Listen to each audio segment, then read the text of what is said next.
ทงฮะฮอดไซเลยตอนนี้ฮะไม่ทันได้ฮอดไม่ทันได้ไปเพิ่นบ่ทันได้เงิน เพิ่นได้เงินเดือน ทันได้เงิน โอ้บัดนี้หันท่าเงินเดือนน้องทงบ่ ถ้ามันได้เงินแล้วก็โทรเขาอยู่บ้านเพิ่นได้โทรจังคนทันได้เงินนะ ได้สิจูดละบ่เพิ่นน่ะหรือว่าฮะกะอัน ไม่ก็ได้2โลด ฮะก็ได้2รถ สามมาแล้วจะสามมาแล้ว โอ้ คนละ3ละ ได้สามแล้ว 3มื้อนี้บ่ ไปตู้ก็สิไปได้บ่ฮอดแก่งกอกบ่แม่นตู้ โอ้ยไปไม่ได้แล้ว ไปบ่ได้ว่าเจ็บแอวบ่นั่งรถ ไปไม่ได้แล้วนะจู ได้ไปน้ำมูกแล้ว ตาจะพลาดลายแล้ว ขาดลายแหมมุ้งได้อยู่บ่แอมได้อยู่บ่ประตู แอนได้อยู่แล้วแอนถึงคอยเฮ็ดยังไง คอยเฮ็ด กันเฮ็ดแห้งก็อยู่มันโดมันก็โต โอ้ได้อยู่บ่นี่เนาะ ก็โตไปเอานี่แหละ ตาบต่อเอาบ่ ตาบโตเลยยังถอนเล็กงอแล้วก็ตาบโตเอา โดยจะสิปลุกเซิงได้นี่ประตู ห้องนี่บ่ดีไปเลยเลิกใช่นี่แล้วบัดนี้คือ มันก็บ่ดีแล้วประตูเอ้ยมันเบิดเลย ทอดมันนั่นแหละ ค่ะ เลิ มั ก นสิอยู่ได้อยู่บ่คันฝนตกเก็บเอา เก็บเอามันของบ่าวสมบัติ เอาจะบ่ได้มีหมอบ่ซะ บ่ เอ้า บ่มีได้ เบิ่งพี่น้องเอ้ยบ่กล้าให้เบิ่งดอกทางในให้เบิ่งกันบ่ตัวนี้บ่แม่นตู้ นี่อยู่นี่ บ่แม่นเก็บเอาซำบ่ถ้วยนี่ฮะ เก็บอันนี้ก็ ของสมบัติทั้ง เราได้สิใช้ลาบซีนได้สมมุติได้ลาบซีนแซ่บเนาะถ้วยบ่นี่แม่นตู้ ถ้วยเก็บเอาจัง ถ้วยนี่เนี่ยคือสิถ้วยเกษาพี่น้องเอ้ย แม่น เพราะว่าเห็นตะกี้แต่เราอยู่ตูบตัวนั่นพวกในนอนนี่เลยบ่ประตู นี่เลยนะทางอันนั้นมันกันนี่ โอ้ยประตูเอ้ยเสือนอนอันเดียว จะนอนเดียวคนนี้ ให้เมียนอนเสือนอนตัวเองนอนชาด คนนึงปูผ้าเอานะวันนั้นนอนเช้นอน ประตูเอ้ยเฮามามื้อนี้เดี๋ยวประตูคูณเด้อก็มีผู้ใหญ่เพิ่นได้สดซอยประตูเข้ามาโดยเพิ่นเห็นน้ำคลิปเฮาแล้วเพิ่นอีต้นประตูเอ้ยว่าอันนอนนั่นบ่มีบ่อนอยู่บ่อนนอนเพิ่นว่าได้ผ่อนตู้เงินให้ประตูน้องทงก่อนเนาะจำนวนล้านหาเด้อประตูเด้อ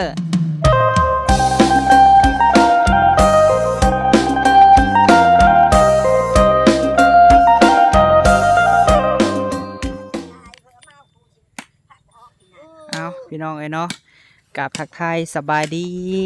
ดีป้าลุงเนาะที่หักแพงซ่องเบาพามีเด้อพี่น้องเด้อเนาะพบพ่อกันอีกแล้วพี่น้องเอ้ยพบพ่อกันกับพี่และพี่น้องเนาะอยู่ทางเตาถ่านของประตูคูนพี่น้องเอ้ยคือได้ยินแว่วๆว่าเอาไม้น้ำเกี้ยงมาบ่ประตู โดยสบายดีเด้อตู้เด้อโดยป้าจากรถเลยนี่ค่ะ5 รถ 5 รถ 5 รถ โอ้สบายดีเด้อเบาจะมั่มเด้อโดยบ่เห็นอันไปพุ่นแต่หึงแหละเนาะข้าเวียกบ่ไปเวียกโอ้โดย5 รถบ่ประตูสิกองจักรถนี่ฮะกะว่าเอามดนี่แล้วก็คำนั้นพ่อแล้วก็เช่า โอ้ พ่อไม่ใช่ โดย รถนี่ละ เบิ่งไงพี่น้องเอ้ยเราเฮ็ดคักประตูฮะไหม้เบิดเลยบ่ประตูแต่ละเตาฮะบ่ได้เรือบ่ ไม่ได้ โอ้ของแท้นี่เด้นี่เนาะ ของเฮาพุทธนานาเฮาเฮ็ดพุทธนานาได้ โดย พุทธบางบ่ได้พุทธบาง เบิ่งให้เด้อนี่ร้านเช้าบ่หรือว่าแนวใดนี่ฮะ ร้านเช้านี่ เบิ่งให้เพิ่นแน่ประตูเอ้ยสิได้จักสอบบ่นี่ฮะ เบิ่งแล้วซึกก็คืนก็ ฮะ เบิ่งอยู่คืน กล้าว่าสิได้จักสอบนี่ฮะ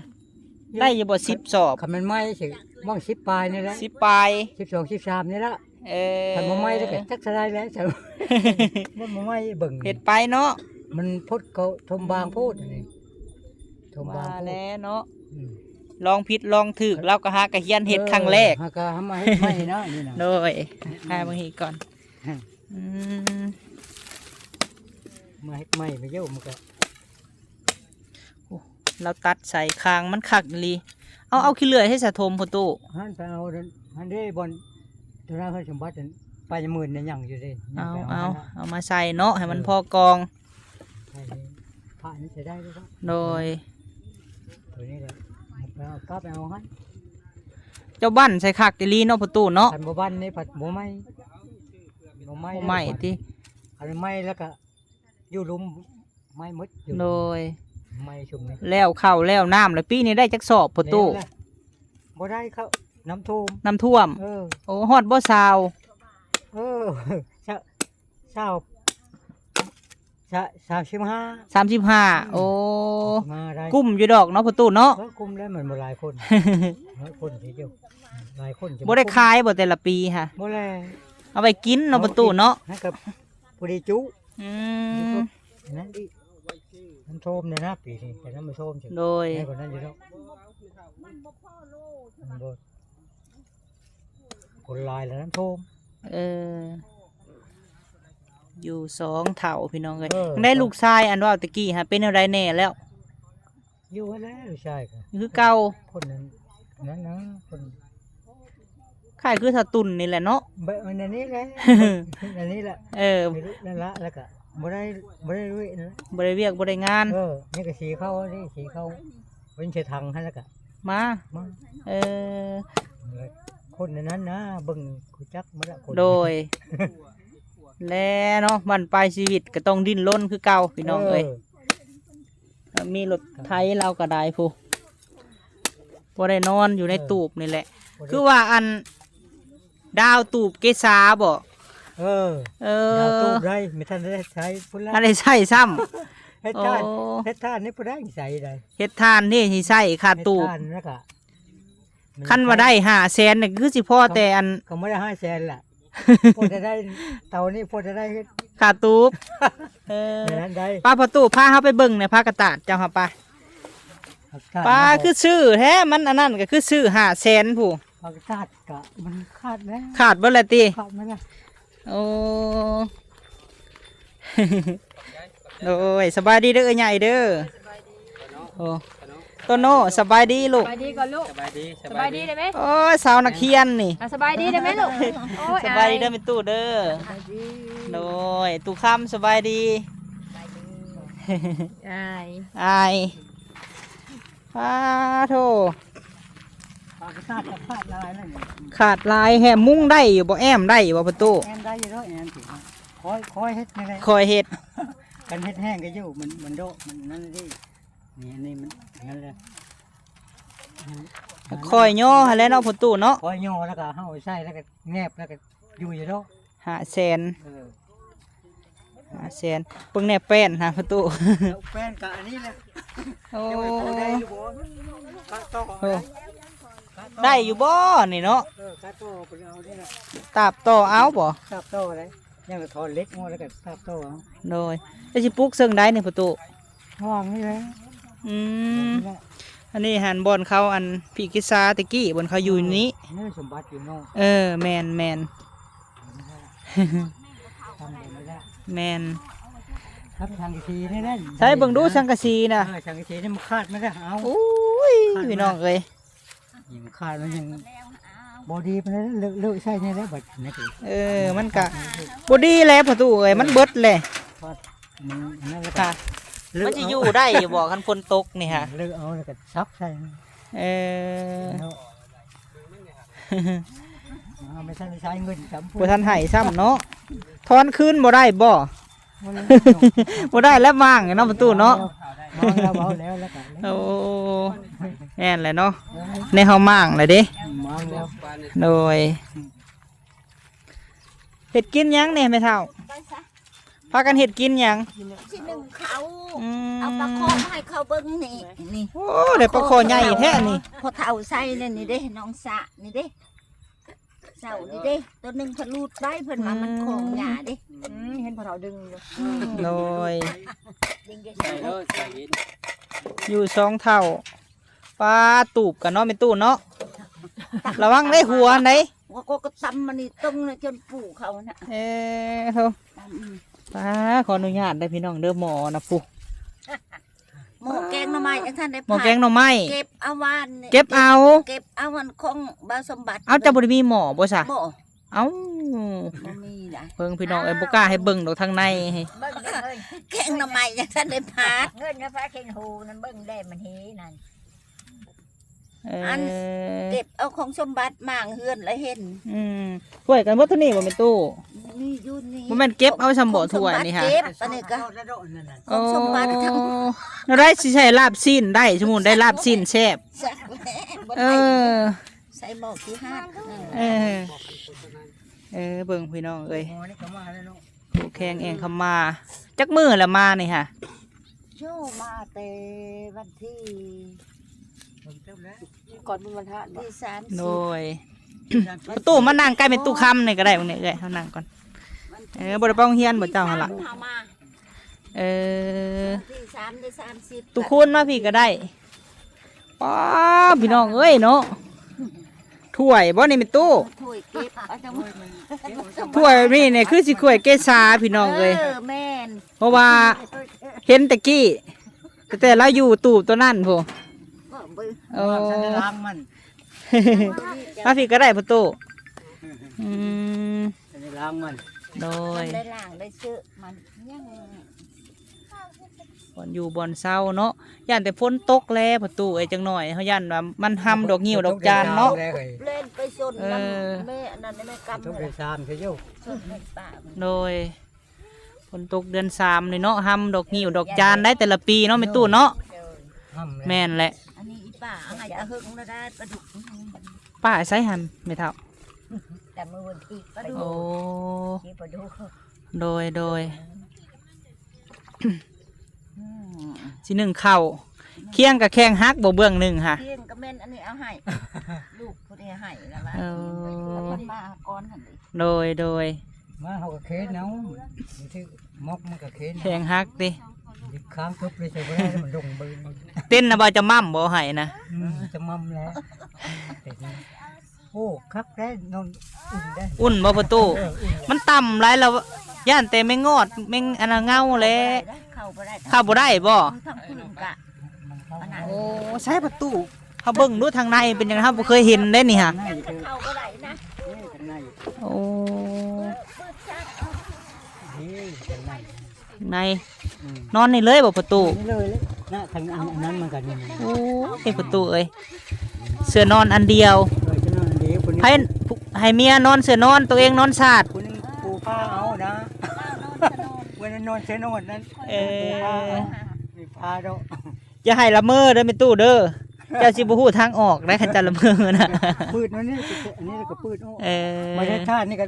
คลายเรื่อยๆแล้วมันยันบนมันบ่เห็นได้ โดย ท่ารู้เอง มันก็น้อยโพดเนาะประตูเนาะเฮ็ดจังได๋บ่มีบ่อยู่พี่น้องเอ้ย ท่านได้ได้ได้แล้วได้ มาเฮ็ดทานพอได้ส้นได้เศร้า คันฝนตกนี่ก็หัวได้เนาะประตูเนาะ คนทุกโอ้ยไง โดย มันหาดลายแล้ว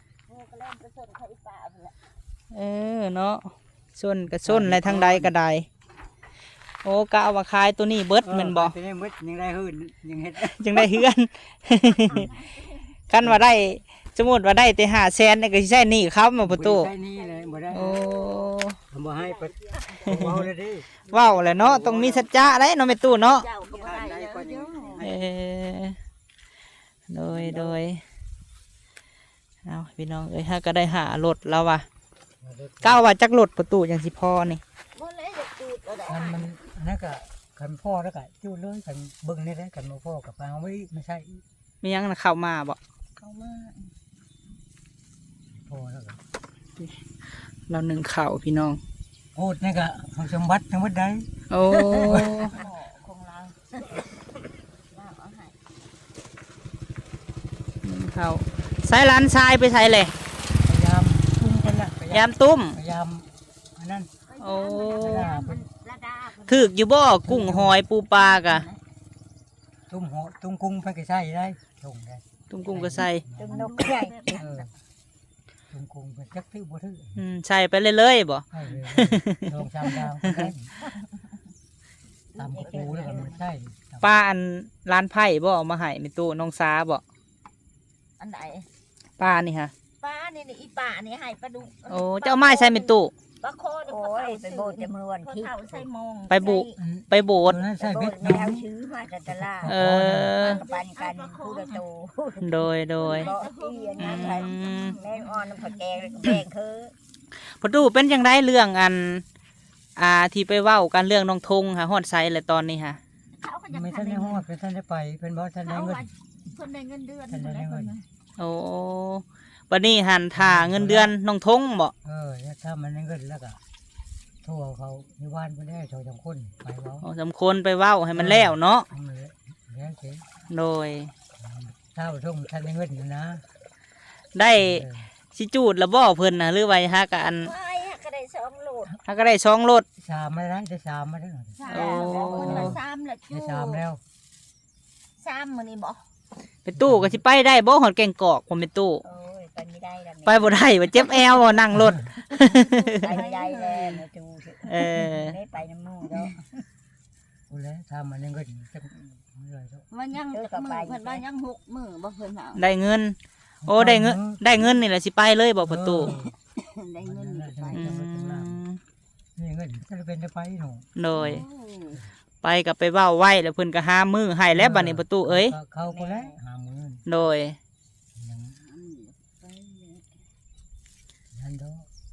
ไปแล้วก็ไปหามือหายามก็เกียมไว้แหละเนาะขณะปีใดก็เว้ากันเนาะ นั่นแหละเขาอย่าให้ไปแบบนั้นแหละอย่าไปเว้ากันบ่ได้นะปีนี้กับปีหน้า แมน เดือนใด 3รถหาก็ได้พื้น3รถติ เพิ่นสามรถสูง ตัดน่ะตัดเข้ากันบ่หรือว่าตัดไผตัดมัน ตัดเองมันกับชงผมไม่มันได้ เออ แล้วก็เอาควันนี่แหละเอาควันเอาผ้านี่ เจ้าบ่มีเลื่อยบ่แม่ตู้ บ่มีเลย เอา ควานกับพาได้ ตัวหน่อยเพิ่นเอา เล ผ้าย มันบ่ซ้ำควานเฮาดอกเลย เอาเพิ่นเอาควันผู้เจ้าเพิ่นเอา เออ ผ้าตัดได้แล้วก็ค้นได้ลายแล้วก็ค้นแล้วก็ได้ก็ไปตัด โดยเพื่อสิคนขี้เลื่อยมาอีกเนาะบ่แม่นของง่าย ยังละคนไปเลยตัวนั้นมา ยังคนที่เลยยังพดยัง แกโหก่อนเด้ดิแกโหเขาจะตาม เออไปสิได้เต้าหนึงเนาะบ่แม่นง่าย ข้างนี้ก็ เริ่มใหม่คนอยู่บอนเศร้าก็ยังบ่มีพี่น้องเอ้ยอาเต้นนี่ก็เบาจะมั่มซะแนลเอามาให้ ขอบคุณทางเพิ่นพี่น้องเอ้ย นอนครับนอนไปก็บ่ได้นั่น เฮ็ดเป็นมุ้งเลยบ่พ่อเฒ่าเฮ็ดเป็นมุ้งเลยเนาะ สร้างมุ้งเลยได้ มุดเข้าบ่ได้ทั้งคืน เออ ถ้ามุดก็เข้าบ่ได้ล่ะครับโอ้ สิบ่ย่านคำแม่นว่าบ่มีอนุญาตแล้วแม่คิดๆนั่ง ตอนนั้นอ้ายไปทำงานอยู่กรุงเทพ โอ้ อยู่สารคามนี่ โดย ตัไม้วิกเด้มันต้องได้นอนอยู่ป่าตัดไม้อยู่คา กันยุงกันอีหยัง มาเอาเต็นท์พอเฒ่ามาเอาเต็นท์ โอ้มันก็กันเบิดทุกอย่างแล้วเนาะเต้นนี่ฮะ อย่างเลยคำสั่นโอ้ยหมดกลัวแล้วหมดอ่ะอันนี้หมดก็เข้า มุดก็เข้าบ่ได้นะมัน โดย เอาไปให้ท่านจะ มัน ใคร ซื้อ แล้ มากระบ ว ก ใครมันก็ท่านรู้ได้ เพิ่นขายเท่าไหร่นะฮะ 20,000โลละ20,000 ป้าเบิดสิได้โลหนึงเนาะแม่ตู้ ต้น จั เพิ่ ก น โล ไป บ่ จังไง เพียงเลย ล่ะ จักไปโลบ่จักว่าเพียงเลยอ่ะโอ้ยนักขาดมืดพาตะวันนี่ก็ กำลังมาเนาะก็ยังบ่ได้ทานพี่น้องเอ้ย กำลัง อ้าวสู้ๆประตูเอ้ยเป็นกำลังใจให้ ไปตู้มาพี่ มาพี่เจ้าเขามานั่งใกล้ประตูคูณพี่ เออ อยู่คนละบ่อนโอ้บ่คือผัวเมียแท้นี่เนาะ เดี๋ยวหนึ่งเข่าเนาะ โดยพี่มาพี่ก็ได้แม่ตู้ ไป อืมและโอ้แม่ตู้คำเป็นป้าเนาะ ป่าและเอื่อยเพิ่นเอาอัน เอ นี้ตะเกา อ เอาอันน้องสาวอันนี้เด้ โดย แม่เคยทองนี่เด้ แม่นแหละเนาะเป็นเอาได้ร้านสาวบ่ได้มาบ่อันแม่ทองบ่ได้มาลิ้นน้ำบ่เดี๋ยวนี้ฮะ มาบ่เห็นเลย แล้ววับเลยมันบอกวงเพิ่นกะโอ้เฮ็ดเวียกให้ประตูเอ้ยเฮ็ดเวียกน้ำสร้างเฮาแหละฝากเพิ่นน้ำสร้างเฮาหั่นแหละโอ้เพิ่นก็ได้ตั้งแต่มีครอบครัวกะกูจักความขึ้นประตูเอ้ยผู้วงหลานสาวเจ้าก็ได้ มันได้โปรยมือจักความ แม่น เก่า เก่า โอ้ย โปรจับ คนที่ค้านเนี่ยได้พูด โอ้มันก็คนจะเจอเนาะ แม่น โพแล้วดุก็มีได้ คนเถียงคนทำจบเจือเนาะตู้เนาะ คนนี้ไปตาวว่าแห้งลุกแล้ว โดย โอ้เราก็เจือเนาะ แม่นจบเจือยังวะ เอาผัวเฮ็ดได้เด้แหละเอ้ยจังเสียนหนึ่งข้าวก็บ่เป็นเฮ็ดกินก็บ่เป็นแอบเฮ็ดได้ เดี๋ยวนี้เป็นแล้วเดี๋ยวนี้ฮะ เป็นแล้วมันก็เนาะ เออ เก่งละได้เดี๋ยวนี้ฮะ แน่ เฮ็ดเวียกเฮ็ดงานช่วยผัวเฮากะ ไปอยู่ในเฮือนแหละเนาะเป็นตู้เนาะ เมื่อบ้านก็ เ ให้เฮ็ดต้มปลา โอ้ เข็ มั ง น สอง ช้อน โตใส่น้ำเต็ม เอาเล็กกับผมช้อน อ้าวมื้อนั้นน่ะต้มไก่บ่แม่ตู้ต้มไก่เด้ตะกี้หันกำลังเอาพัวใหม่ๆต้มไก่ต้มเบิดเลยเนาะแม่ตู้เนาะ บ่ได้ใส่ เป็น ปา ได้ ดแข้งปาดขาผู้ใด บ่ได้ปาดเลย มึงก็มือแตกจุดกระดาษ เออ พันผ่าเนี่ยเอายางติ๋วใส่ได้นี่ โดย นี่คือผ้า ป้า ป้า เด้ เด้ อ อ หยั นะ งนี่กับเฮ็ดทานในตีกับมือนี่บ่ เอาซะเนาะประตูเอ้ยเฮามามื้อนี้เด้อประตูคูณเด้อก็มีผู้ใหญ่เพิ่นได้สดซอยประตูเข้ามาโดยเพิ่นเห็นน้ำคลิปเฮาแล้วเพิ่นอีต้นประตูเอ้ยว่าอันนอนนั่นบ่มีบ่อนอยู่บ่อนนอนเพิ่นว่า นี่แหละ ได้ผ่อนตูบเพิ่นว่าเนาะเพิ่นก็เลยว่าฝากเงินมาให้ไปใส่หนี้เขาซะเนาะค่าตูบค่ะ เดี๋ยวนั่นแหละ โดยนั่นแหละเอาสิ ได้แล้วก็ เพิ่นฝากมา1,500,000ประตูเอ้ยโดยเด้อเฮาสิมอบเงินให้ประตูคูณก่อน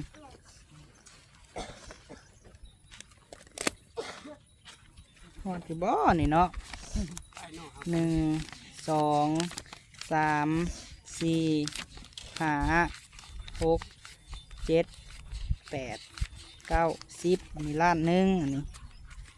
เด้อหาอีก500,000ก่อนใส่เนาะบัดนี้1 3 4เด้อ5โดยไอ้สิมอบเงินให้ทางตู้คูณก่อนโอ้เพิ่นว่าเป็นหนี้อันพิกเกษาเพิ่นว่าให้ไปใส่หนี้ซะเด้อเพิ่นว่าประตูเอ้ยว่า นี่แล้วเอาก้อน โดย มัน ประตูเฮาสิมอบเงินให้ประตูน้องทงก่อนเนาะจำนวน1,500,000เด้อประตูเด้อ เออ ตัว500,000น่ะเจ้าใส่หนี้เขาแต่ตัว1,000,000หั่นประตูเห็นดีเห็นควรแบบสิซื้อสังกะสีใหม่บ่หรืออีหยังก็แล้วแต่ประตูเอ้ย มันก็เซลล์ไหม้ได้แล้ว ซื้อใหม่เนาะ เซลล์ไหม้ได้แล้วมัน ขนาดคนก็ยังอยากหน้าตาดีเนาะประตูเนาะ มันคาดไม่แล้ว เออ นะ โดยโอ้ยหาเบิ่งก่อนพี่น้องไอ้เมตู้คำนี่พอได้เราซื้อน้ำกินเนาะอันนี้ของเฮาเองดอกอันนี้ค่ะ บ่ได้ น้ำก็แม่นว่า บ่มีบ่เป็นตู้อืม หมดแล้วเนาะ แม่ มึงเด้อเฮาหาก่อนเด้อ น้ำใส่น้ำนองมันยังไม่ใส่ มีอยู่บ่พอมีนี่หาให้เมตู้คำก่อนพอได้เราซื้อน้ำพี่น้องเอ้ยเบิ่งกันเด้อ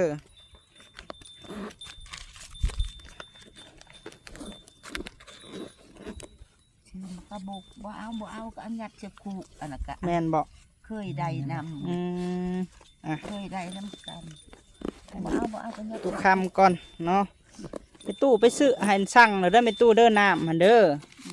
แล้วอีหลีช่างนะ อันนี้ตู้140,000 ข้าวน้ำอยู่เด้อ โดยอันเป็นตู้คำโดย140,000 ได้ พอได้ซื้อน้ำเป็นตู้เอ้ย เอ้ย เรากาขายทานก็ได้เทื่อ5 สอบ10 สอบเนาะ เอ้ย แท่งหนึงนะเฮิงเติบบ่เบิดค่ะ เพิ่งเติบหลายเฮือนเนาะป้าเนาะ อืม เติมไปหลายๆเฮือน ออกกันบ่ผู้ละ10 20บ่ กัน เอ นั่น อ แหละ ออกอยู่บ้านใดแล้วพระเจ้าก็ตะเกา โดย เพิ่นมาได้เงิน เฮาสิให้เจ้าขอบบุญขอบคุณเด้อประตูคุณเด้ออวยพรอวยไซให้ เออ เพิ่นน่ะเป็น2แม่ลูกเนาะแม่ตุ้มแล้วกับลูกแขกเด้อเจ้าเอิ้นเพิ่นเอิ้นแม่ตุ้มแล้วก็ลูกแขกเพิ่น2แม่ลูกเพิ่นซอยเจ้าอยู่ต่างประเทศพุ่นแหละ เออ ฝากให้พรอวยพรอวยไซให้เพิ่นแน่ประตูโดย เอาเงินเนาะตีนหอดมือแล้วก็ โดย ขอบหมกขอบใจอันนี้ว่าพระเจ้า อันนี้ก็สา จะ ธุ บ่ให้ ข เพิ่น อ เบิ่งเงิน บ่เป็นหยังอวยพรโลดโดย ขอเจ้าดีไม่แห้ง โดย สุขะ ให้สร้างลูกปุก ให้ ขึ้นเด้อ สร้างลูกปุกขึ้น ให้ ขอบ เบิ่ คุ ง ณ คน ขอบคุณ นานๆไปโตไปเลยลูก แม่ตุ้มกับ ลูกแข ลู ก กแขก โดย ขอบใจ อืม ลุงพูนนี่ก็ทุกอย่างปลามองเลยก็เพิ่นช้อยเพิ่นชูแล้วก็เพิ่นจะได้ไม่แห้ง ซื้อได้ ซื้อได้ขายมัน อายุ หลายปี ใครยังมี โดย ใครจะมี เก็บได้ใครจะมี เราจนสั่นพี่น้อง ให้ เอ้ย รวยเด้อ เดี๋ยวผมโง่เป็นเลย โดย เราไม่รู้ให้มันให้ยืนถ้าทุกอยู่ดีไม่แห้ง โดยทั้งแม่ได้ว่าบังดู ลูกแขกเด้อลูกสาวเพิ่นซื้อลูกสาวแขกซื้อเพิ่นน่ะ แม่ตุ้ม ลูกสาวแขกแล้วก็แม่ตุ้มแล้วก็ให้อยู่ดีมีแห้งให้ลำให้รวยให้โชคให้มาน ให้เบิ่งไปนานๆนะลูกเด้อ โดย อยู่ดีมี สา แรงอันยื ธุ น เดี๋ยว เอา ผมไม่ได้ พี่ ข น้ อ องเอ้ยนี่แหละได้แล้วแม่ตู้เอ้ยบัตรนี่ได้อัน ไปซื้อโลดหลายสังกะสีกันแล้วก็ใส่หนี่เขา เออ ให้มันแล้วซะเนาะ ใช่แล้ว วันเจ้าขายทานนี่ก็เอาไว้ มาแม่มาเล่งก็เอาให้วานนี่ก็มาเด้อ โอ้ มันมาจะได้สมบัติ คืนนี่ก็ มัน มา ไป โดย แม่มันนี่ เอาเมียแล้วก็แว่ข้ามไปข้ามมา บอกเลยเด้อประตูคุณเด้ออันขึ้นเฮือนเป็นตู้คำพันวันที่16เด้อ ยังจักมือฮะ มื้อนี้ก็วันที่11แล้ว ดู เฮ็ด12 13 14 15 16ยังทิศนึงเนาะ น่าจะแม่นประมาณนั่นแหละ เออ ก็สิเกียมแต่วันที่15พี่แหละกับไปเบิ่งน้ำกันประตูเอ้ยว่ามีหยังแน่กะ คือเป็นตู้กะเราเอาคนแถวเฮาหน่อยแหละเด้อตู้เด้อ เราคน โดยกลุ่มเฮานี่แหละพอได้เป็นพิธี ละเด้อ แต่เฮาก็หาลุงวงคือเก่าแล้วมาสูตรให้ เออ เอ หา อ ได้ ให้มือค่ำมือคูณ กันผมเคยขึ้นเฮือน เอา คน ไปเลยเนอะ เอาเสี่ยวไปน้ำบ่แม่ตู้เฮาบ่ เอาไปนำเลยเด้อเสียวเด้อ เอาไปน้ำบ่ โยเอาไปแล้วเนาะ อันนี้ก็เป็นเสี่ยวแม่ตู้อันนี้ก็แม่นพี่น้องเอ้ย ไม่ใช่ก็ ว่านนี่มาบ่เวจนโหดพุ่นจะว่าเมื่อกันเด้อ เราบ่ได้เห็นได้ฮะ อันแม่กำว่าเล่ามาถามหาคนนึงแล้ว ตัวไปดง แล้วไม่แน่แถวอันนี้ เขา เสียวก็เอาไปได้เสียวก็ แถวทางนี่ก็เอาไปแล้วไป แม่นคนลืงการเฮานี่แหละแม่ตู้เอ้ย เรากินน้ำกัน แม่น ตะเก้ากับเพิ่นก็อยู่หันอยู่นี้เนาะ แม่นแหละเนาะ แต่ กี่เฮาอยู่หั่นได้ตะกี้เนาะหาอยู่หั่นก็บังยมฮะ เฮ็ดได้เสียวเอ้ยบ่มีเงิน ดักชิชองกะ บ่มีก็อย่าเอ้ย แต่ละ ไปอัน ร้าน เอา ค่อย ใหม่ซุ่มนี่เด้อเนาะเพิ่นยังน้อยเนาะก็ตัดใหม่ตัด ร้านค่อยดู ก็เพิ่นนี่แหละแก้ให้พี่น้องเอ้ย ร้านเขาดูค่อยละ น้ำกินบ่มีแล้วเฮ้ยเข้าไปเอาอยู่หลัก น้อยนี่กะขี้มาเลยว่าดูมา อืมบอกเพิ่นเนาะแม่ตู้เด้อมาร่วมยินดีน้ำแม่ตู้เอ้ย เฮือนขึ้นชาติ แม่ หมด น บ่เท่าวงแล้วจักคือเซนเมนไผเลยขึ้นเฮือนขึ้นศาล หายากเลยแถวเฮานี่ก็ได้ เอาคนเดียวนี้มันบ่เป็น เอา ก็เป็นหนังสือเสือ เพิ่นอยู่มีแห้งเด้อเพิ่น สาธุเอาขอบใจเด้อประตูเด้ออยู่ดีมีแฮง พอได้ชื่อน้ำชื่อได้ ถ้าลูกผู้มีก็อยู่ดีมีแห้งลูกเด้อ ทุกคนนี่แหละ โดยโดย ให้มันให้ยืน เอา ด้วย ประตูก็เข้ามาก็ให้เขาแล้วเด้อประตูเด้อ ให้เลย โดยเอาพี่น้องเอ้ยแม่ตุ้มก็เอ้ยแขกพี่น้องเอ้ยอยู่ทางต่างประเทศพุ่นแหละเดี๋ยวเพิ่นได้อันน่ะสดซอยเข้ามาเนาะโดยให้เพิ่นมีบนอยู่บนเศร้านี่แหละพี่น้องเอ้ยใส่หนีให้เล่าหรือว่าตัวละพรนั่นแหละเนาะจำนวน1,500,000 กีบพี่น้องเอ้ยขอบบุญขอบคุณแม่หลายๆเด้อแม่เอ้ยที่มาได้สดซอยประตูคูณ แล้วก็พิษแหละพี่น้องเอ้ยไปซื้อสังกะสีอันนี้คันว่าเราซื้อตัวใหม่มันก็สิได้บอนจบงามหั่นแหละเนาะขอบบุญขอบคุณหลายๆแม่เอ้ยให้บุญคำนำสู่ทางแม่ตุ้มเอ้ยแขกเด้อผมด้วยครอบครัวขอให้พบพ่อแต่สิ่งดีๆเนาะปรารถนาสิ่งใดก็ขอให้ได้สมดังมโนวังเด้อแม่เด้อเนาะโพยภัยถูกข์จะสุมีมาต้องเนาะไปใส่มาใส่ก็ขอให้ตลอดปลอดภัยเฮ็ดอันใดก็ขอให้ขึ้นให้เกิน ขอให้แม่ตุ้มเป็นหมโพหมไส้ให้ลูกให้หลานเด้อแม่เด้อซอยผู้ถูกข์ผู้ยากฟังลาวเฮาตลอดไปแม่เอ้ยบุญคำนำสู้เนาะโดยป้าสำหรับคลิปนี้ไปแล้วพี่น้องเอ้ยสบายดี